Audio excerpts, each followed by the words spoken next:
Hi, I'm Jim Grieve, the Executive Director of RTO ERO. Happy Canada Day. You know, to some, 149 years is quite an accomplishment since 1867, but you know, Canada is tens of thousands of years old, and the First Nations, Métis and Inuit were long residents of Canada, long before Europeans and others decided to come here. Last week I was up with District 1 in Fort Frances and Rainy River, and I went for a walk one morning along the lake. It's Rainy Lake, and came across a little known historic plaque that talked about La Vérendrye.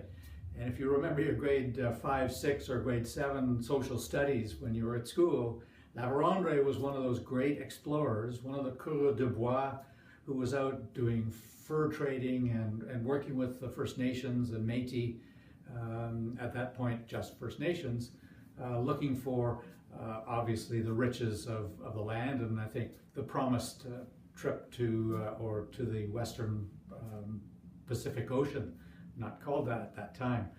This is a neat country. We're celebrating 149 years on July the 1st, and it's a thrill to belong to one of the best provinces in certainly arguably the best country in the world. And I've traveled to almost all of the provinces, certainly traveled globally and lived all over the world.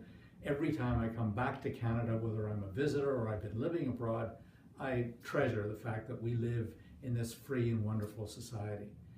Ontario, you know, years ago when I went traveling with my family and we drove out to the West Coast, it took us 5 days to leave Ontario.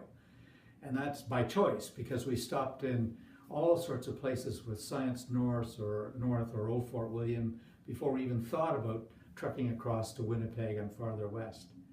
ERO, RTO is just a superb organization living in probably the best province within Canada, but you know that we have RTO ERO members living in every single province and territory of Canada. We're honored to be part of that, and we're honored, all of us, to be celebrating Canada Day. Enjoy, celebrate.